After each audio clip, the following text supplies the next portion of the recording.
Well, if we're talking about bringing science to the masses, one of the things we need to do is use terms that people understand. You mean not everyone knows that the wave function containing the probability information for a system collapses from a given initial state to a particular eigenstate? Yeah, I think that makes the point pretty well. With so much technical and domain-specific jargon, right, explaining scientific content can be tough, like Einstein Gate. It's eigenstate. Einstein Gate. It's eigenstate. Anyway, one way to bridge the gap between what scientists know and what regular people know is metaphor. Yeah, dude, metaphors are the bomb. Dude, you're tweaking, man. No, man, if I was twerking, I'd probably throw out my back.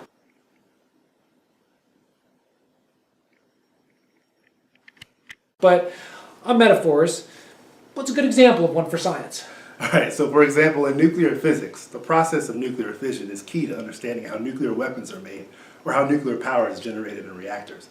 But not everyone understands that uranium-235 is unstable and that radioactive decay allows free neutrons to split nuclei, causing a chain reaction of energy-inducing interactions between subatomic particles.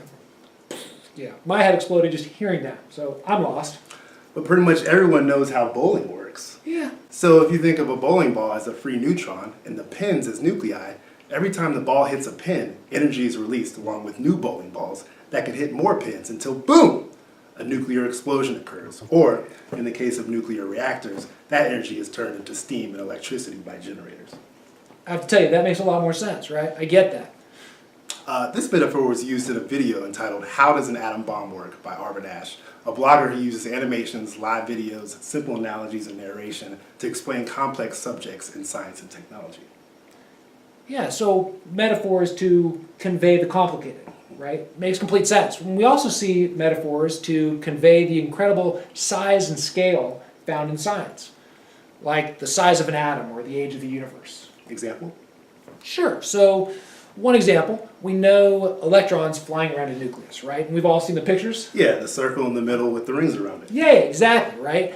So that doesn't really convey the true sense of scale, right? So now imagine that the nucleus of the atom is a basketball, right? And the electron is the size of a bead. Well, it's not right around it. It's actually flying miles away.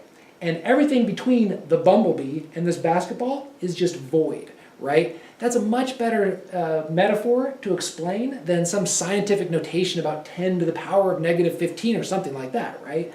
So the metaphor helps, of course, depends on the audience. Right. When science is written for other scientists, you'll rarely see metaphors. For example, take a look at this article about the Higgs boson particle published in the European Organization for Nuclear Research Journal. Now try to read the first few sentences. I mean, I can't even get past the first few words. Do you see any metaphors in there, Will? I barely see any English, let alone metaphors. And that's a science journal, right? So now let's take an article from Science Alert, which is a website whose mission is to inspire, entertain, and educate knowledge lovers worldwide, regardless of background or education level.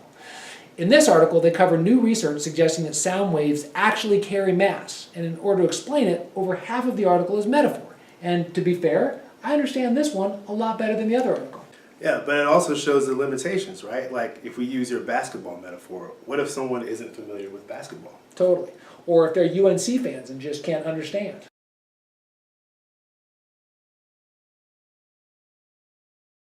So one article about the age of the universe said that if time from the beginning of the universe until now was the length of Manhattan, then as you stroll south, unicellular life showed up right around the George Washington Bridge. It's a great metaphor for someone who lives in New York, but most Americans don't know the city that well. Which is sad because Manhattan is lit on God. Don't worry about it, man. Another limitation is that metaphors carry baggage. If we compare the movement of electrons to the movement of bumblebees flying around, some people might think that electrons actually fly in zany patterns like bumblebees. But in fact, they stay in a very specific orbit. Yeah, it's true, right? And related to that is actually the third limitation of metaphors, which is they lock people into a manner of thinking. So if you think of an electron as a bumblebee, when the electron changes orbit, you might think of it flying from one orbit to the other. But electrons don't do that, right? They actually disappear in one and reappear in the other, which is something that the metaphor of the bumblebee just can't quite use. Right, and that's why the esteemed Dr. Ken Bach says that the main challenge in technical writing and science is one of semantics, of choosing the best words to represent and sometimes mold reality. Absolutely, and metaphors are a great way of doing that, although, as you point out, they have their limitations too. Exactly, we did it.